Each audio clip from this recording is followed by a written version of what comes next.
I'll begin this lecture with a question, and that's what generally I do in the classrooms. Suppose we are, let's say I'm standing in an open ground, and I'm holding two pistols in my hand, okay?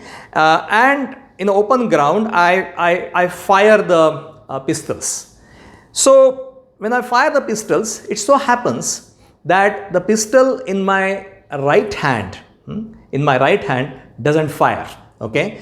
Whereas from my left hand, the pistol, throws the bullet at a very high speed. Let's say, and I have checked, the speeds can be as high as 500 meters per second, nearly half a kilometer per second, right? Maybe there are higher velocity pistols also. But when I fire this, the bullet emerges from this pistol, and this from the right hand side, the bullet is not fired, but it is gently pushed and it just falls down, okay? It just falls down.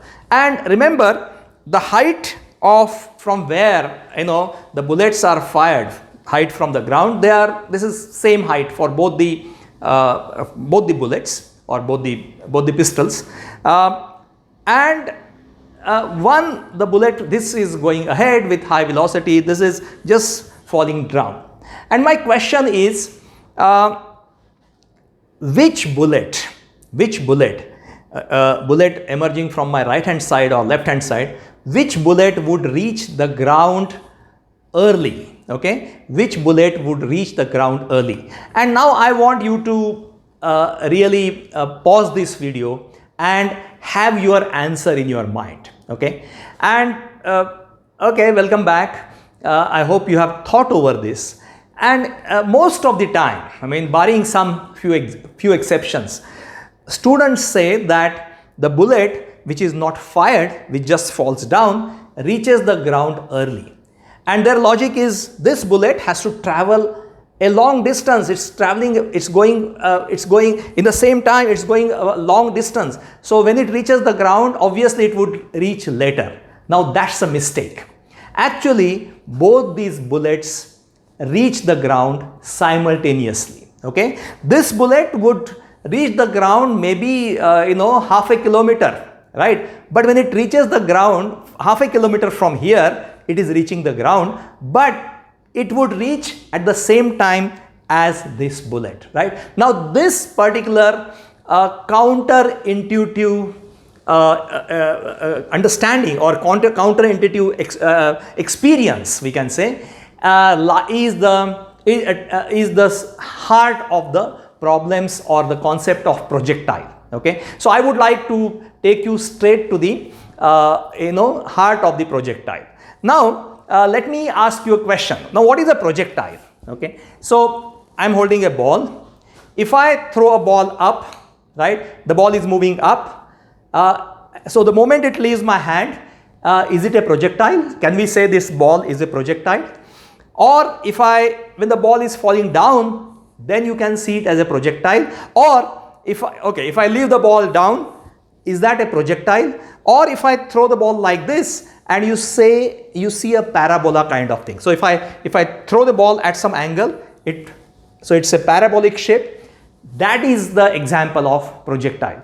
Often again, the answer we give is that we have somehow the idea of projectile is associated with the parabolic movement, okay? And we say that the often answer would be, this is projectile, whereas this is not projectile. But that's not true. Or let's say if I throw the ball horizontally, it's moving, I just throw it horizontally, right? It's in the air. Can we say it's a projectile? Actually, all these examples are of projectile, right? Any object which is under gravitational pull. So the only force that must be acting on that object should be gravitational pull, right? That means it should be accelerating downward with acceleration g, right? Because the net force is downward force, that is gravitational pull. Let the movement be in any direction. Let the object be in any direction. All these cases are cases of a projectile.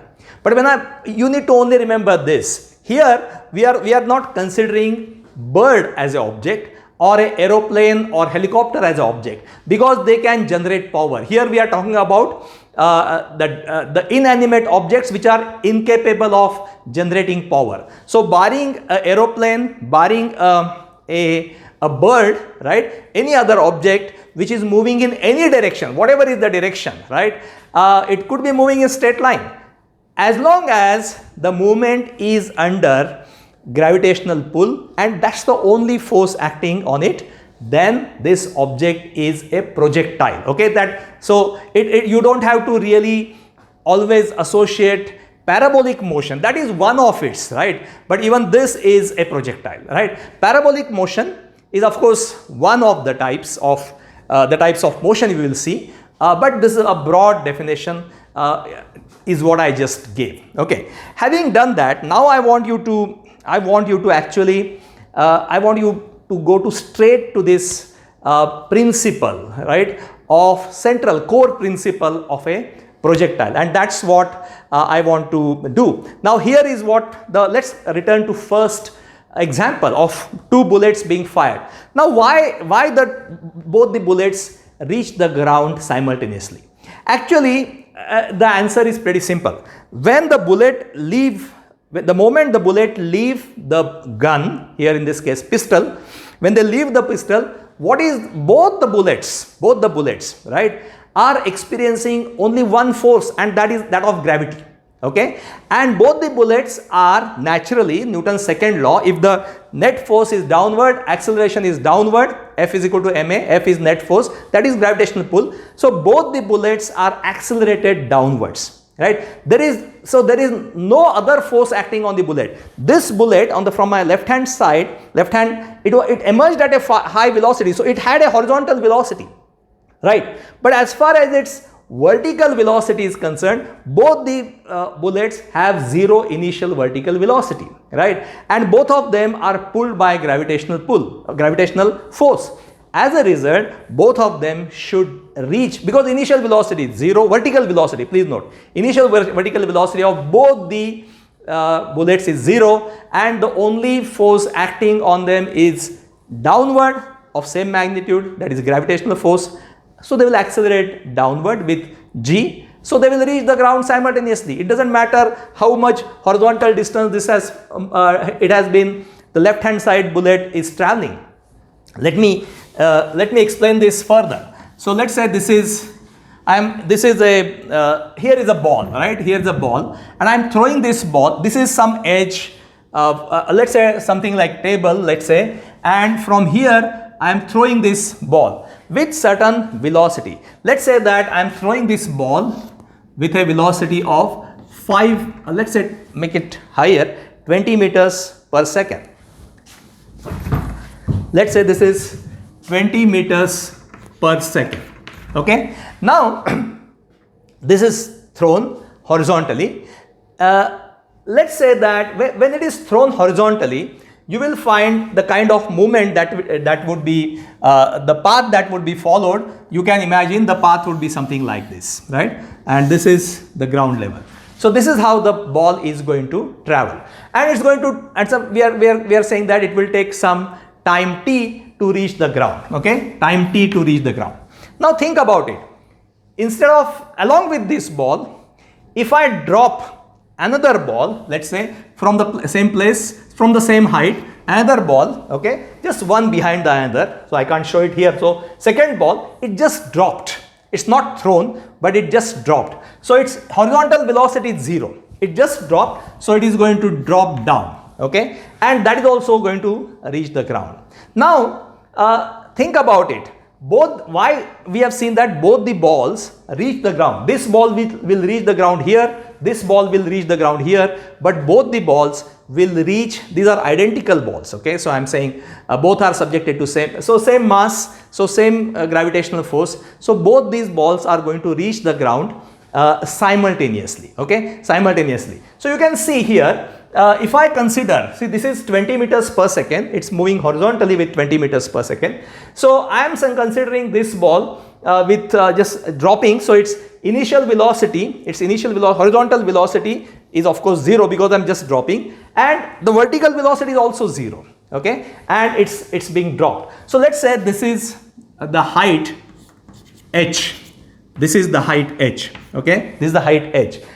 So the ball is going to travel down, and this height is nothing but displacement, okay. The ball is going to travel down, it will reach the bottom here in certain time, say t, okay, this is the time t. So which equation can I use? We have basically in projectile motion, we have three equations. The kinematic equations with which you are familiar. One is v is equal to u plus at. You have v square minus u square is equal to 2 into as, and s is equal to ut plus half at square, right? So if you want to, you can, let's say we are using this equation, s is equal to ut plus half at square. So what is that? So let me write down that equation.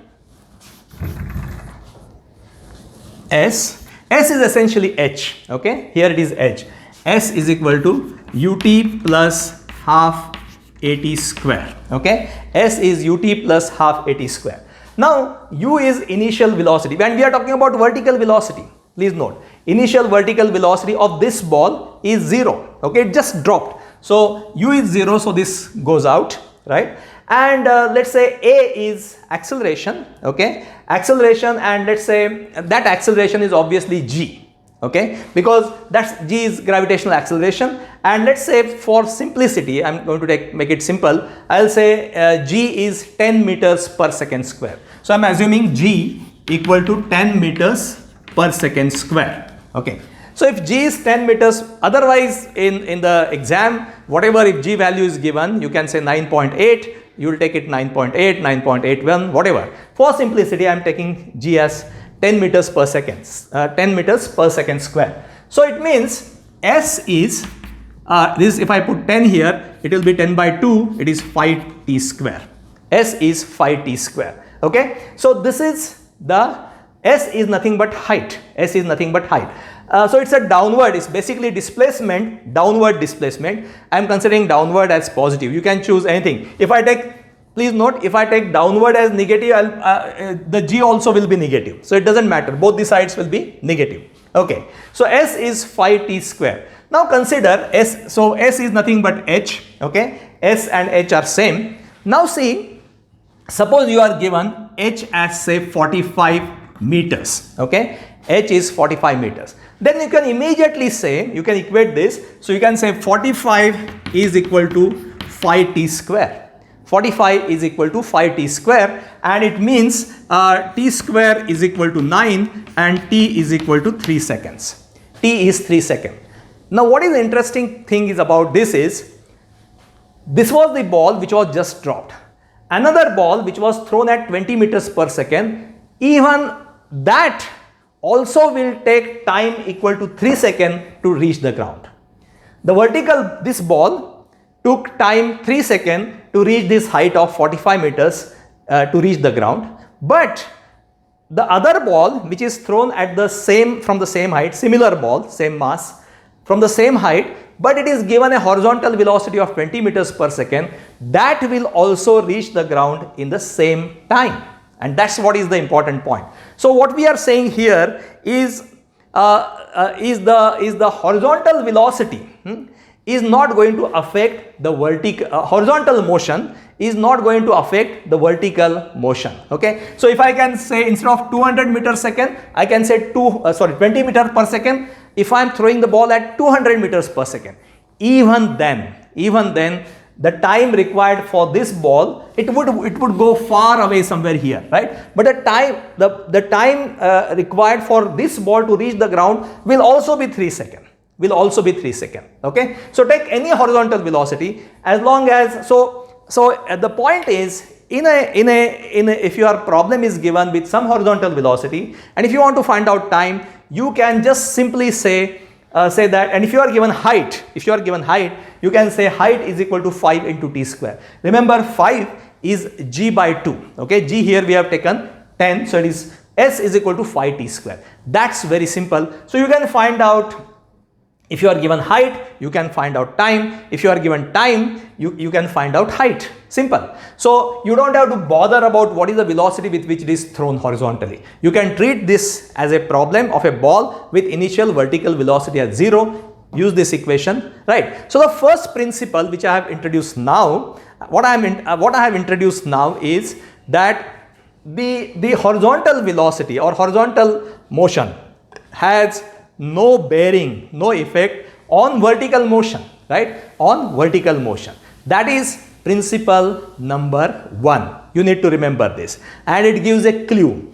Any problem, just consider, as I said, imagine similar object just being dropped, and you have a simple equation, right? Height is equal to phi t square if g is 10, or g by 2 t square. Simple, okay, right? So this is first principle. Now I want to introduce a second principle.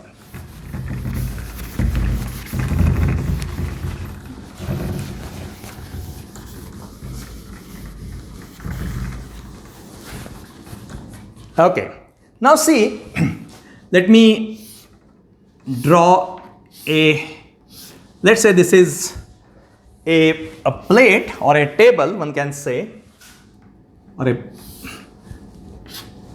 okay, and here I'm keeping a ball here, right? It's on a plane on which a ball is placed, and so on this stand another ball is placed at the bottom.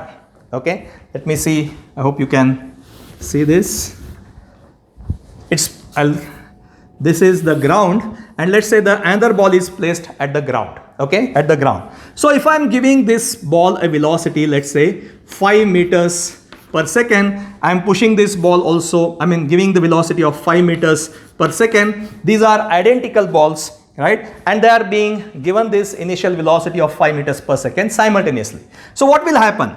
You will see that each ball, of course here we are assuming, even in the first case, we are considering the air friction to be negligible, and I am going to consider the friction offered by these surfaces to be negligible. Okay, so what will happen is, every time this ball is moving, you will find that this ball is exactly below this ball, because its initial velocity of both of them is same. They are given initial velocity simultaneously. So you will find that every time this ball is at the second ball is just beneath the first ball or the top ball. Okay, so it will reach the edge.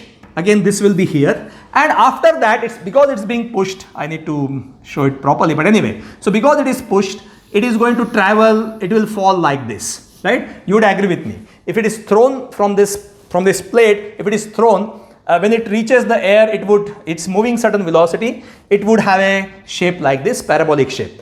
Here also, every time you will see, if the ball is here, the top ball is here, the ball at the bottom on the ground will be here.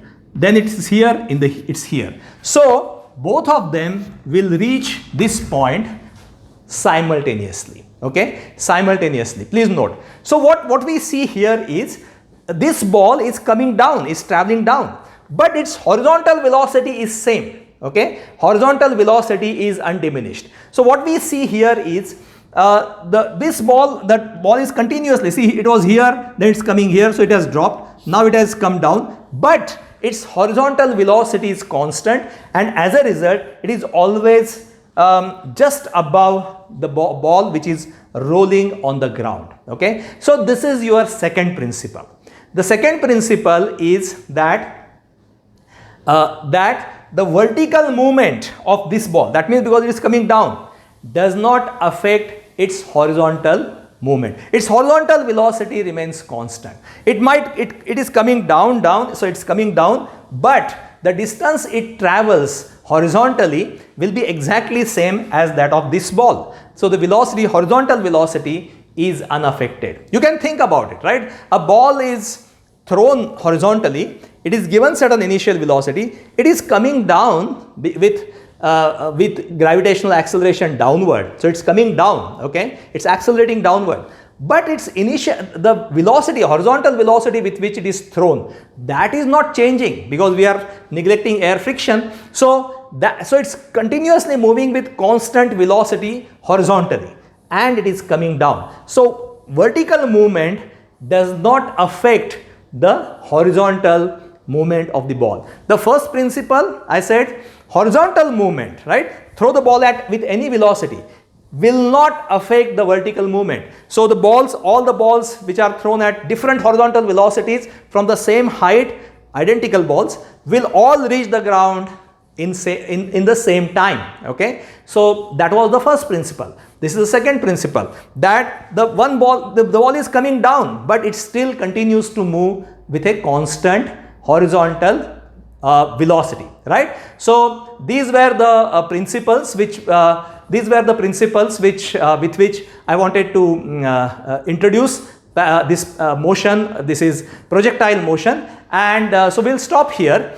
We are going to consider few interesting problems based on our discussion. Thank you.